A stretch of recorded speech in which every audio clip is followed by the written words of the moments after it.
So we are now on chapter 5, and this is follows and likes. Is this all that I'm worth? This is the book launch of the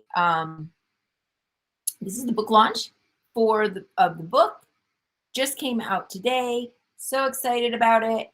And I want you to go to whichever you prefer, either Barnes and Noble or Amazon, to get your copy of the book. You can get it in physical paperback or ebook. So today is the day, yay, that it came out. So today, what I'm doing is I am going live on Instagram, on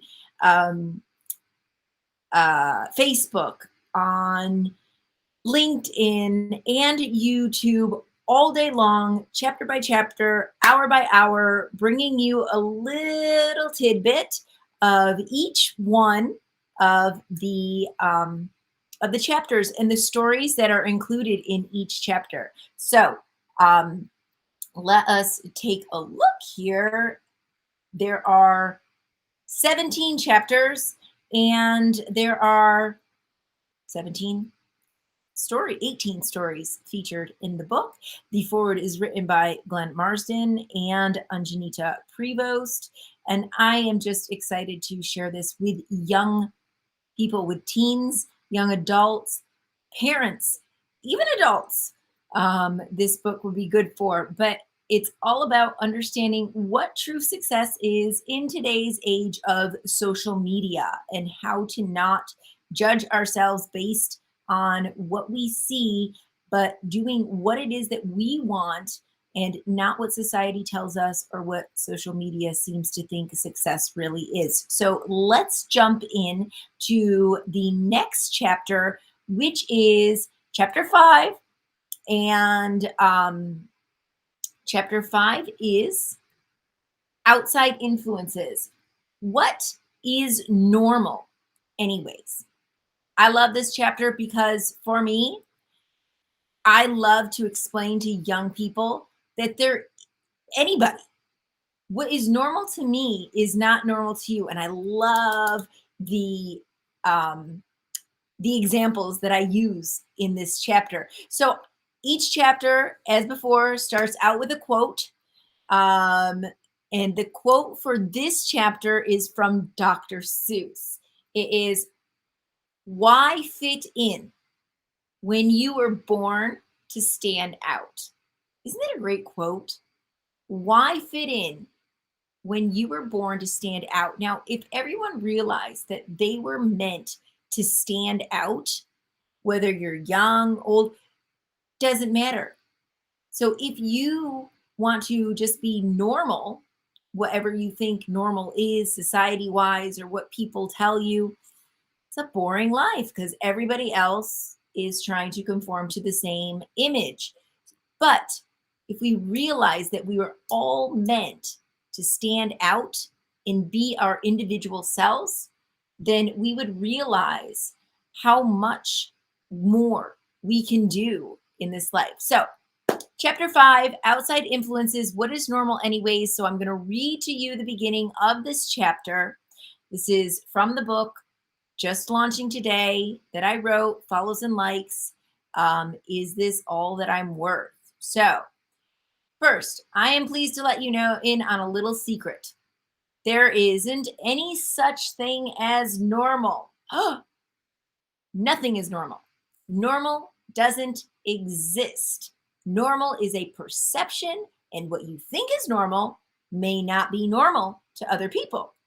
We often see this in different cultures. So often in the world today, we are surrounded by what society tells us or what family tells us should be or should not be. We must learn to look at the world in a way that is different and question what we are being told. We are frequently pressured by expectations. For example, we must get better grades in school. We must go to college. We must know what we want to do or be as an adult at an early age.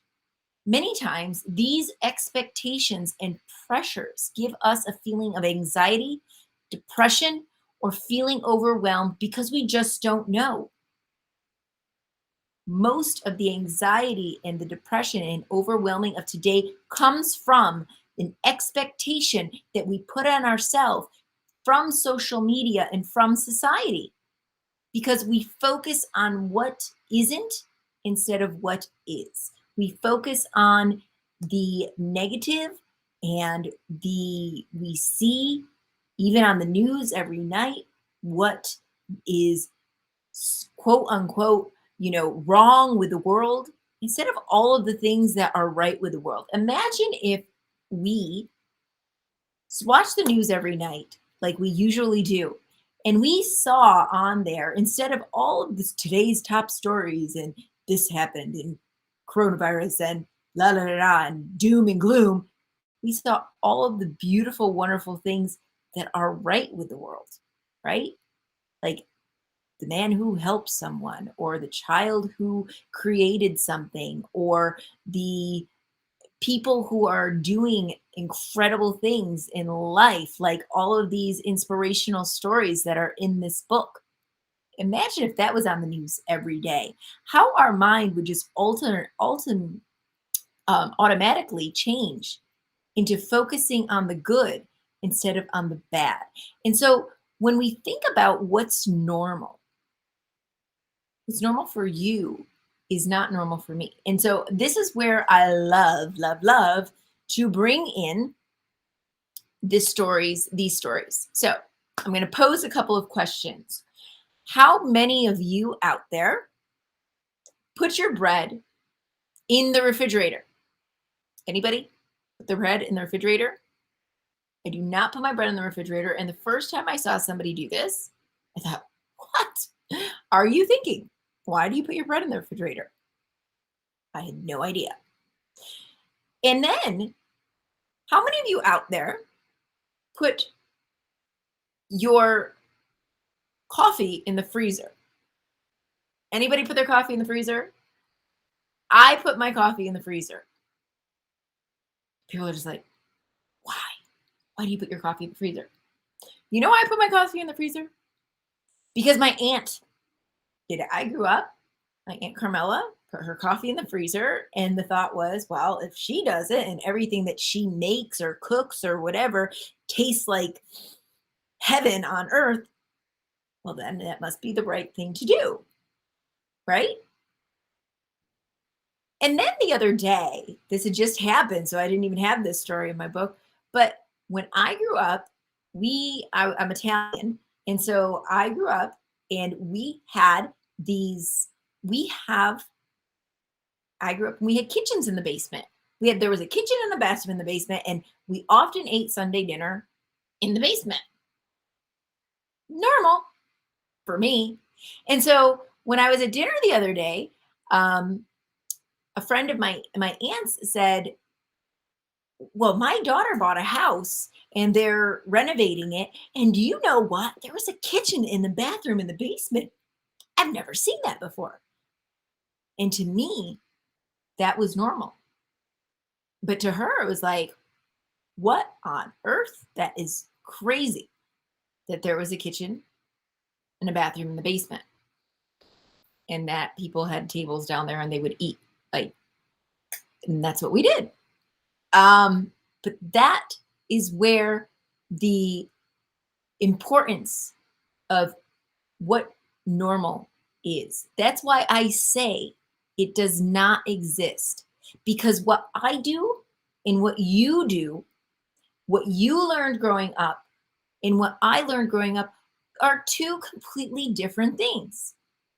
So when you allow someone to sit there and tell you that you should be this, or you should do this, or you should be a lawyer or a pharmacist or a doctor, or that you should be able to sit in a classroom in a chair all day long without moving and wiggling, and if you do, then there's something wrong with you. No. There is no box. You don't have to fit in the box. And one of my most favorite cartoons for education is the one where there's the teacher sitting at the desk, and I think it was the quote from Einstein, "Now, to be fair, we're going to give you all the same assessment, and there's the snake, there's the elephant, there's the lion, there's the monkey, and there's the fish in the fishbowl, and they say you have to climb the tree. So to make it fair, we're going to give you the same assessment, and you have all of these different animals, and the assessment was to climb the tree. Is that fair for everybody? No, it's not fair for everybody. So what I'm pointing out to you is this: as young people, as adults, whoever's listening to this, nothing is normal. You can go to college. You don't have to go to college. You can learn from somebody else. You can choose to work first and then decide to go. You don't have to be the doctor or the lawyer that your mom and dad want you to be. You can be the, computer genius that you are. I know that a lot of my students feel pressured by what their parents want them to be. And a lot of times we hear adults say, you need to be more realistic, right? What does that mean? Be more realistic. I want to conquer the world. I want to, bring education to as many young people as I can around the world. Why is that not being realistic? So the idea is this: what is normal for you, for me, for society are all completely different things. And you don't have to fit into the one box that they think you should be in. You have the ability and the capacity to do and be whatever it is you want to. So please remember that. And so that is what this whole chapter 5, is about. It's about what is normal anyways. Okay? And lots of examples in chapter 5 of the book, Follows and Likes, Is This All That I'm Worth? Today is the book launch for it. And so now I'm going to go to the story and tell you about the story that is at the end of this chapter. Okay? The story at the end of this chapter is Mike Poglese. All right? Mike Poglese is a young man. He's in his mid-20s now. And he got himself in a little trouble when growing up. He didn't get himself in a little trouble. He actually got out of it and didn't get caught. However, it was the pressures of those outside influences that could have got him into more trouble than he did. But the greatest part about it is that now he is highly successful and he is living the life that he wants to live. So his quote at the beginning of this part of the book is called, at the beginning of his story, that he said, if the system fails you, then create your own. And I love that. The system fails a lot of young people. And so if you find that the system fails you, create your own. And that's so inspirational right there. So at such a young age, Mike Poglese has had his share of ups and downs, from selling drugs in high school to having his first taste of success at the age of 21. He is now in his late 20s and the co-founder of more than one company. However, his road to this moment was one built with many pitfalls and could have made anyone want to give up. But for Mike, the setbacks were truly set-ups. He has learned and grown from every one of them. What he realized is that every setback in his life has literally been a setup for a tremendous breakthrough. He was born outside of Lansing, Michigan. His parents had him when he was young. His mom was 16 and his dad was 18. They separated early after Mike was born because his dad wasn't quite ready to take on that responsibility yet and take care of Mike. So his mom decided to leave Michigan and go to Virginia to live with their great aunt. And as a child, Mike remembers being passed around a lot as he was the central focus of being in and out of his parents' custody battles, which I am sure there are a lot of young people out there today that can relate to that, being caught in the middle of divorced parents and how that makes them feel. Um, he had to move from state to state because of the custody um, jurisdictions, and he saw it as being lucky because most dads probably wouldn't have cared. So while, yes, it was difficult for him being going back and forth, he also saw the plus in it because a lot of times one of the parents, often the father, just gives up and doesn't want to be a part of their child's life. But his dad wanted to stay in his life, and his dad never gave him up, which I think is amazing. But during his childhood, his mom was working full time and going to college, so he often would go with his mom to class and to work on snow days because she didn't have anyone to watch him. His mom worked hard and to do everything she could to support him. And to not give his whole story away here, he did then go into some run-ins, and he started selling drugs when he was in high school. So to hear more of his story, you can either listen to our interview on my podcast, The Secret to Success Isn't So Secret, and you can also get the book, Follows and Likes, Is This All That I'm Worth? Today is the launch of the book. It is on sale right now on Barnes & Noble and Amazon. And you can find the link below this. It's either going across the screen, or if you're on Instagram, it's pinned on the live. So I really want to thank you all for tuning into this part, chapter 5 of the launch of Follows and Likes Is All That I'm Worth. And in about an hour, I will be back again to present to you all chapter 6, which will be indifference. And indifference is one of my favorite chapters because oftentimes people like to stay within their own bubble and not think outside, and say, well, it's not happening to me, so why should I worry about it? And so that is coming up in the next session, the next live session in about an hour. And after chapter 6, the person featured in this part of the book is the true life story is Altagracia Pierre Outerbridge.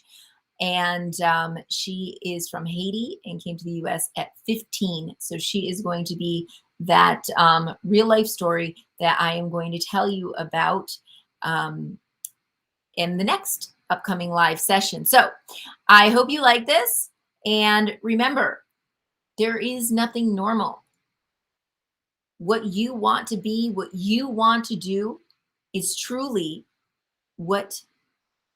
Just follow your heart, follow your desires, because what's normal for one person isn't normal for someone else.